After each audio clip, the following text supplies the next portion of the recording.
Hello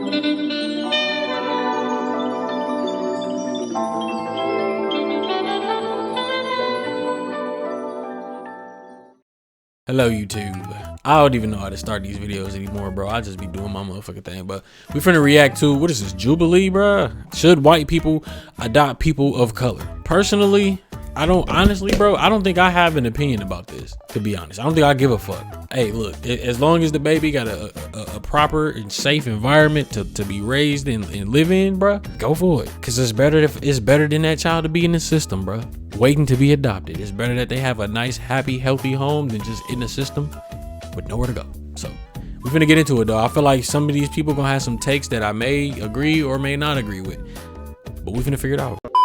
I have used microaggressions against my own race.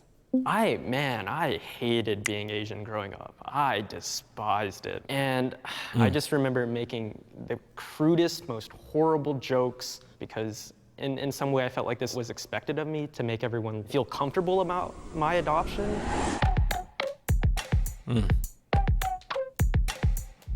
What is the experience like for transracial adoptees in America?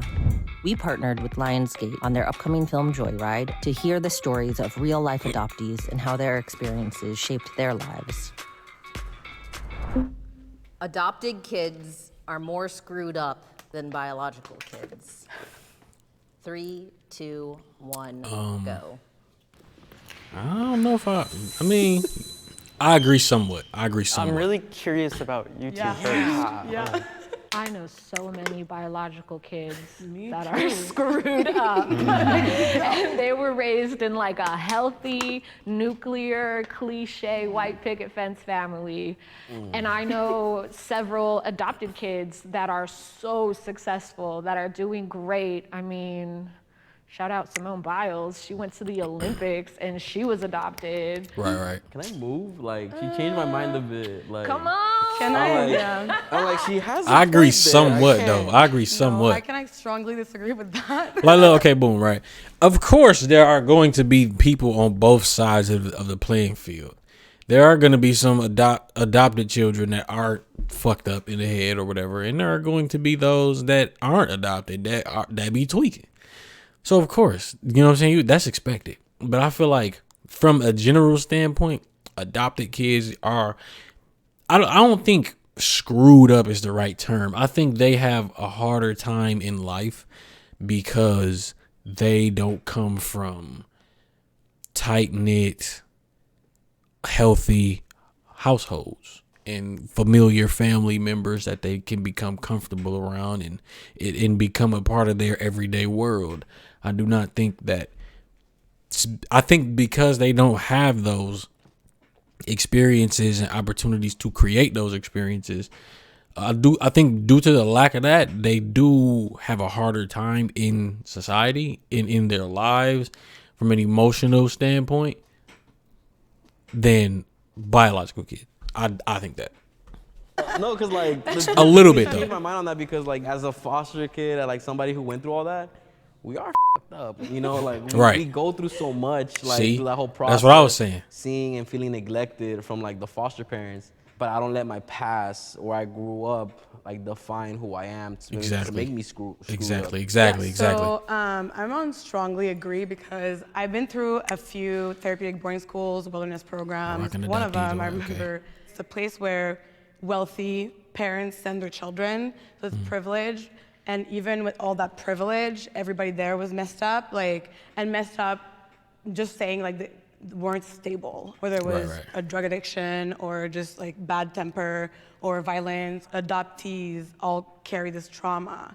Maybe it has something to do with identity and not knowing a lot about our background. Well, some of us not knowing a lot about our background. I think like we don't even have a birthday. And me personally going through that and growing up in a colorblind environment, it's kind of like we were left to fend for ourselves. And I think any children that have to fend for themselves are gonna go through some messed up shit. Right. But yeah. See, so it's like both sides, you know what I mean? Like it's positives and negatives. It really just depends on the environment, I think. Well, thank you for sharing, by the way. I look at this question through two lenses. The adopted community as a whole is 4 times more at risk of suicide than non-adopted counterparts. So from a general standpoint, I think that adopted kids are more at risk for struggle, not because of us, but because of society and because of the dominant narrative of white saviorism that is all surrounding adoption. I just want to read this. White saviorism refers to those who work from the assumption that they know what's best. They know best what BIPOC. What do the BI stand for? I know POC is people of color. What is that? The BI. I don't know. Folks need. They believe it's their responsibility to support and uplift communities. Or, well, I already know what white saviorism is. I just want to read the definition. We all know this narrative, but the narrative for those that don't know is this notion of adoptees should feel lucky. Adoptees must be grateful. And gratitude is related to this idea of repayment. The effect of that is that we as adoptees, as a whole community, feel like we're less worth than our non-adopted counterparts. It makes us feel like you should repay your life that you were given. You should repay the fortunes that were given to you. And for little kids, that's crazy. How can we repay something that's immeasurable? And it's not fair for us as little kids to have that weight, that burden on us while growing up. And because we have that weight, because we have that burden, that's what, so to speak, messes us up. You're bringing back some stuff. I'm like, yeah. That was a good take. That was a good chose take. To be on this side because I felt if I was on that side, it'd be denying my experience as an adoptee, the fear of abandonment that feels inherent to being an adoptee. Because of that, I have definitely been in relationships I shouldn't have been in, toxic ones, and relationships for way too long. Oh, I didn't even think about that aspect of it either. It's like the lack of having people that care about you regularly, nigga. That abandonment. Oh, I didn't even think about that part. Oh, man. Relationships I shouldn't have been in, toxic ones. Oh, because that can lead to so much different shit. Oh, my God. That could lead to so much different things. Oh, nigga, I didn't even consider that. What comes with that then is like feeling like you have to prove that you're worthy of love constantly because of the inner voids and wounds of being abandoned as a baby or just abandoned in general. Ooh. Yeah. Those wounds cut Felt deep. that. Yeah. Hi, my name is Matea. I am adopted from China in the 90s during the one-child policy. So one thing I'm super grateful about with my parents is That one child thing was crazy, bro. The Chinese people really enforced that because they feel like I think it was overpopulation or some shit. So like, nigga, y'all gotta have one kid.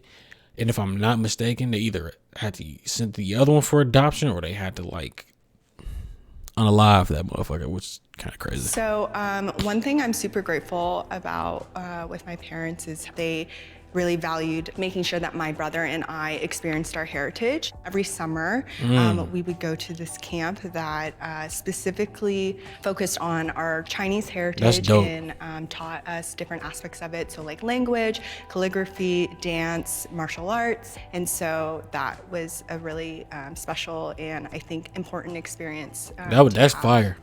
That they didn't keep them from their heritage. That's fire. Hi, my name is Eli. I'm 23 years old and I was adopted from South Korea at 9 months old. I have 4 adopted siblings, also from Korea, and I grew up in Denver, Colorado, so not a lot of diversity there. And I'm actually about to go look for my birth parents this fall. Hello, good humans. We hope you're enjoying this very special episode of Spectrum. I'm here with the director of this episode, Liz. Hey everyone. What is this? We're excited to be partnering with Lionsgate in bringing together this group of transracial adoptees to promote their upcoming movie, Joyride. This movie centers around a group of friends who embark on a crazy journey across Asia with Audrey, an Asian woman who's adopted. Not gonna lie. Of how the they can't. I mean, this part. All right, now let's transracial adoption. See you guys. Bye. Transracial adoption should not be allowed. I disagree. 3, why not? 2, 1. If they can provide a nice home for, right, exactly. Because what the fuck? I think it makes sense. Yeah. We're all transracial adoptees. Exactly. That would be saying that you would be against your own adoption. And I think I just want to add also, it's different from being colorblind. That's not why I'm here, just to clarify. Okay, theoretically, let's say we were on agree for one reason. Do you guys have any gripes against transracial adoption? Nah. I feel like, bro, as long as if the adopted parents are not the same race as the adoptee, as long as they're not keeping them from their respectful heritage, and they can provide a nice, healthy household and home environment for the child, then what the fuck? Like, I guess like what I just said a little bit. Savior complex. Savior complex. I mean, there are people in the world who I think view transracial adoption as this like, oh, I'm doing a cool thing. Like, I've met people who have said those specific things. That's where weird. Like, I've always just wanted a black child. That's weird. You know, but that's it. There's no like, why do you want a black child? Or, you know, or like, that's weird there's as like fuck. a savior mentality almost. And I do think that it's really important as the further we go to have that education and to not go in with it with a colorblind stance, because it does do a lot more harm, at least it did for me growing up, than, yeah, just opening up your kids to the culture that they came from. Yeah, no, you really spoke to something. All my friends that are black or Arabic have all this culture that they grew up with, and they like years and years of like learning stuff, and that's what I missed out on. So for the future generations and people who are adopting right now, I think the biggest thing would be to stop being colorblind, because we're not helping the kids. Yeah. Mm-hmm. I agree that everybody deserves a set of parents, family. Everybody deserves to be loved and nurtured and cared for. However, the recent legislation that almost didn't pass, I guess, for ICWA, which is the Indigenous Child Welfare Act, being Native American. Okay. The Indigenous Child Welfare was passed to stop Native American children from being adopted. Goddamn. Which is the Indigenous Child Welfare Act. Separated from the tribes and placed into foster care. Americans. I don't know anything. Oh, you know, okay. There's so much about my life that just didn't make sense until I went out and learned it myself. So I feel like that small community of Native children need to stay with other Natives. It doesn't have to be the same tribe, but just keep them Native, because, you know, our population's declining. Right. I mean, I am standing That's here fucked where up too. I am, but I do think it is a little bit of a privileged place to be standing, because I think the reality of adoption in the US and culture in the US is that it's very hard to be a person of color here in this country. You know, my parents were white. My parents being white will never understand what it's like to be a person of color in the US. Right. And they're not going to be able to connect with me in that way, which is kind of a big deal. Yeah. Now, there are other things that they do really, really well, but the reality is living here is kind of tough for a person of color, and they can recognize that for me, but they can't know what my experience Exactly. is. Right. Yeah. Hey everyone, my name is Ben. I was adopted from China at 11 months by my dads Bill and Sam, and I grew up in New York City. Hi, my name is Nora. So a little bit about my adoption story. I was found in a dug hole in a park by a police officer when I was about, I think it was a week or two old. So a little bit about my adopted parents. They're both white French Canadians. My parents were infertile. They couldn't have their own children. But my mother always had a strong need to be a mother and to have a family. So I think, yeah, it's always been important. So it was children, or it had to be. Okay, let's mix it up. Can each of you tell me some of the crazy stuff that people have said to you as a transracial? All right, here we go. Okay. Racism.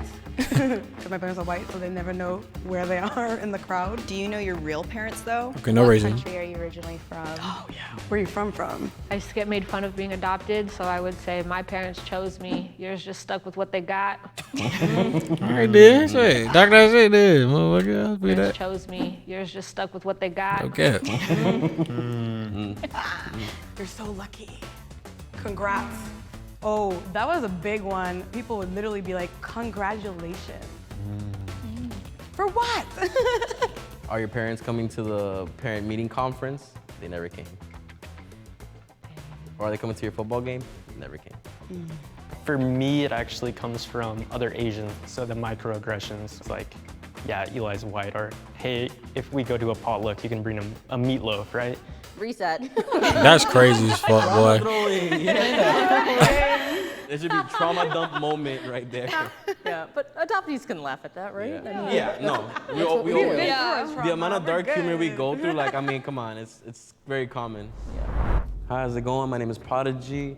I'm actually 21 years old. I went through the adoption process a lot later than other people. Like, I went through the foster care system. Basically, how it all started for me, it was having a little bit of problems at the start with my own family, and it led to me being taken away from, you know, from my own mother. Oh, so he wasn't, oh, he didn't get, like, as a baby, I can't even process my words, but god damn, so he actually experienced some shit. Own family, and it led to me being taken away from, you know, from my own mother. So crazy. I'm Nicaraguense and I'm Honduran, and Nicaraguense.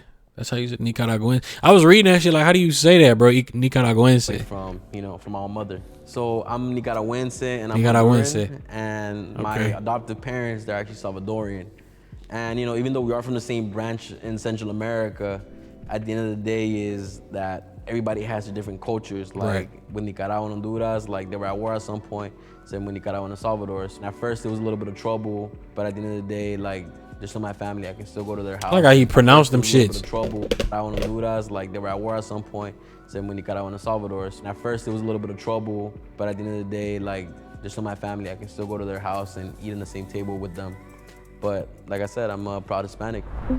I have used microaggressions against my own race. Oof. 3, 2, 1, go. I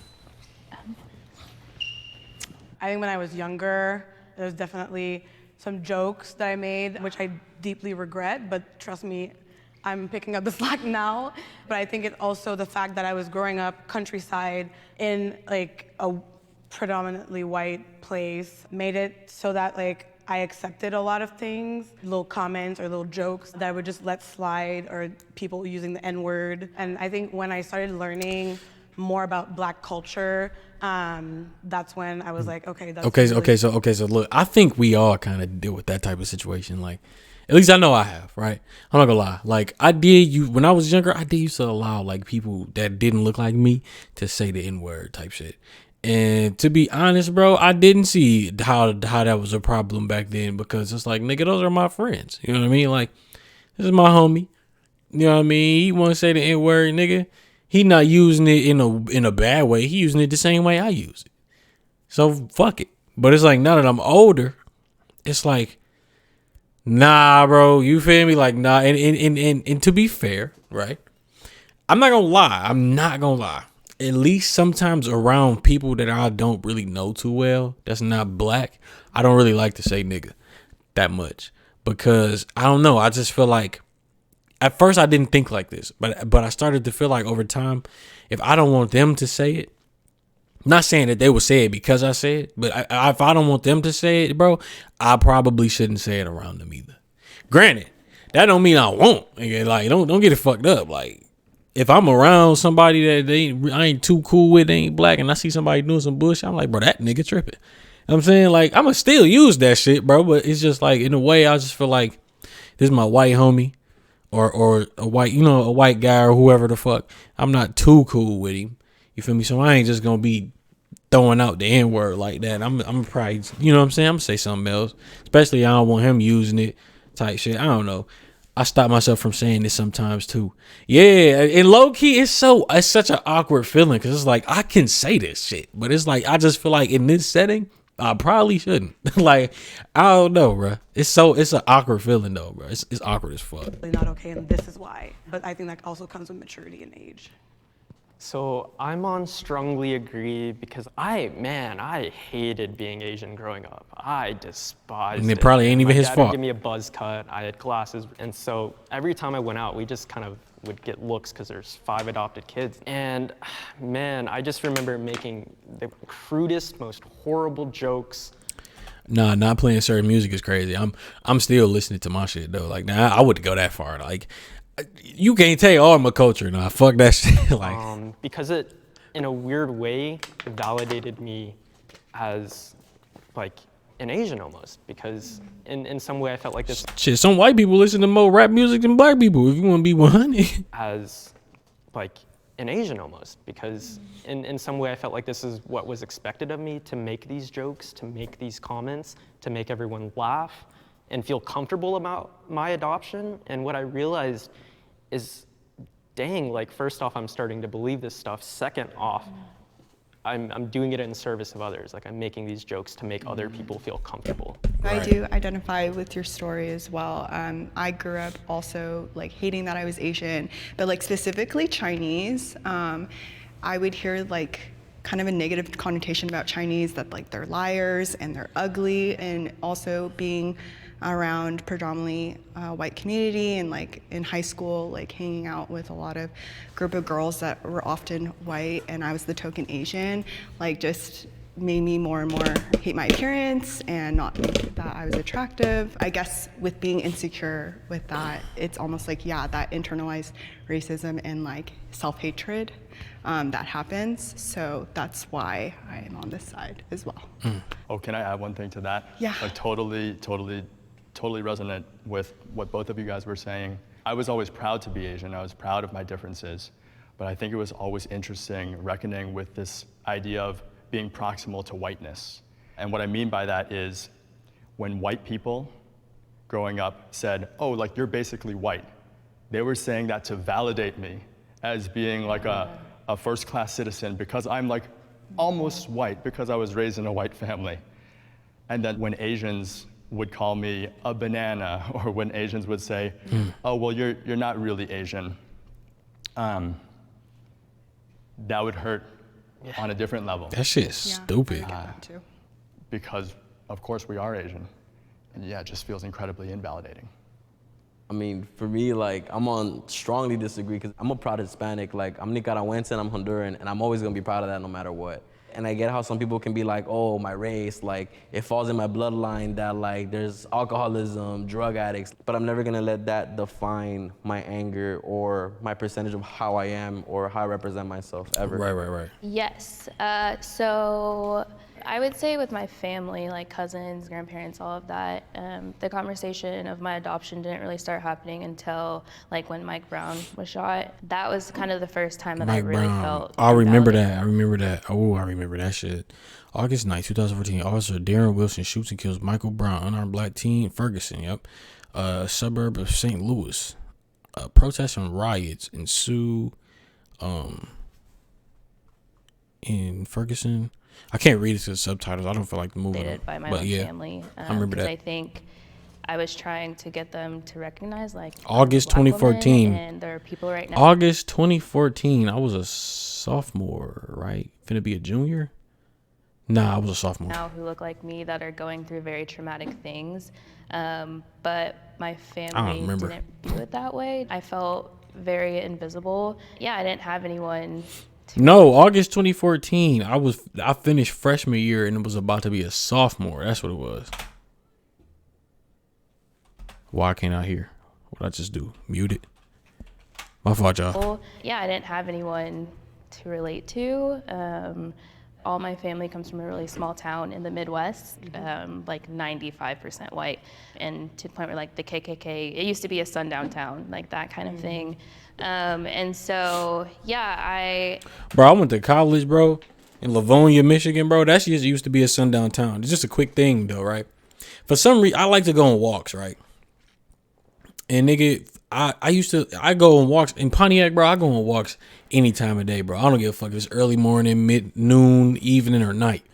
I'll take a walk around the hood real quick. I feel perfectly fine. But for some reason, bro, when I was in college, bro, in Livonia, I try to take a walk at night and shit like that, and it just felt so uncomfortable. Like I was like, nigga, I don't know if scared is the word I would use, but I was uncomfortable, bro. And it was really because it was a bunch of white folks everywhere. Like same here, exactly, bro. It's like it's a bunch of white folks type shit. And then I later learned that it used to be a sundown town, and obviously that doesn't matter too much now because you know that shit doesn't really happen that much anymore or at all. I don't know. But yeah, it's like, yeah, nigga, I knew it was a reason I ain't like to walk around this fucking place by myself for real. Growing up, it just went from I was just kind of there as Michaela, but not a Black person. It was more of just like, they would always say to me is like, I don't see you as Black. I just, 100%. yeah. That's you know, so dumb.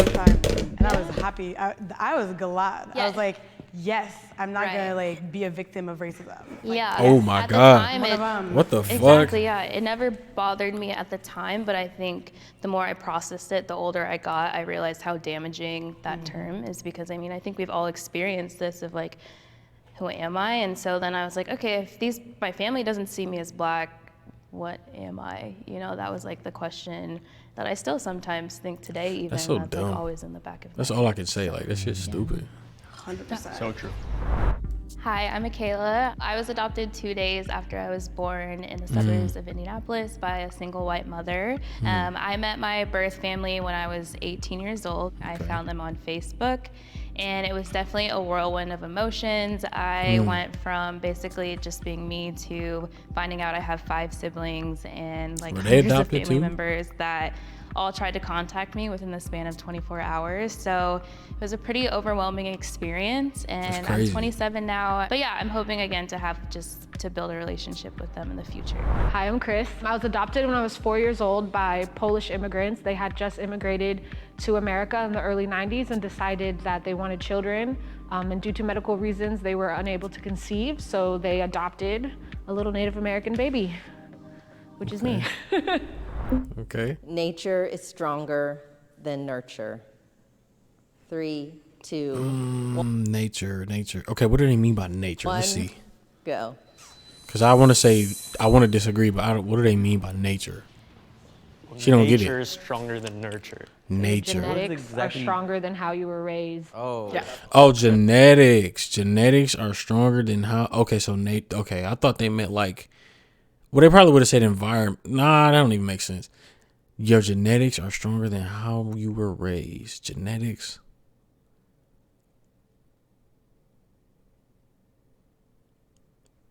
Nah, yeah, I disagree. Nurture, because like it doesn't matter who you are, right? That don't matter. You said it correctly. Like genetics. Yeah, it's just. If we all took, trauma, if we talking genetics, not culture. I want to know, like, why do you agree? Like, out of everybody here, you know? So I was raised by conservative Christian parents, Okay. and I do not look like a conservative Christian whatsoever. Growing up in a very strict, no alcohol, no drugs, no gambling, What's up, chocolate? No, I ain't got no damn retwist. And stop calling me Bay on stream, nigga. no tattoos, being gay is not okay, marriage is for a man and a woman. Here I am, you know, in a same-sex relationship, covered in tattoos. Both of my biological parents suffered tremendously with their mental health. They were in and out of, you know, mental facilities. I mean, not to be cliche, but 2 out of every 3 Native Americans struggles with addiction, and I did struggle with homelessness and addiction, just like my parents did. I read the Bible cover to cover growing up, and I still made the choices and had the journey that I had. I'm neutral for the fact that, like, at some point it was nature. Genetically, my dad drank a little bit. My mom, she suffered through mental health. And, you know, I remember being a kid seeing all of that. But I don't let that define me, because genetically, like I said, you can stop genetically the nature of what you're surrounding. That's exactly what I'm trying to do. I'm the first person in my biological family to go to college. You know, thank you, just got accepted to a UC. Yo, Crazy. congrats. Okay. Thank you. It's All never right, too late then. to get an education, but you know, like I'm on that path trying to make a better life for myself. Right. Yeah. Being a criminologist, nature versus nurture is one of the biggest dilemmas. And after almost 10 years studying, I'm here because I see that environment affects people tremendously. Whether you're still with your biological parents, whether you're adopted, foster care, it doesn't matter. For example, crime or criminality can be developed by your environment. If you grew up in like white suburbia, white picket fence, a lot of money, or if you grew up or in a family where everybody is gang related, who is going to have more So chance. that's like what I was thinking in the beginning. I'm thinking they talking like environment or nurturing, but they would have just said environment. But that's where my head was at. Like, nigga, Are they saying like where you were raised can define? I don't even know, nigga. I'm not. You know what? I ain't finna pay you no mind. Everybody is gang related. Who has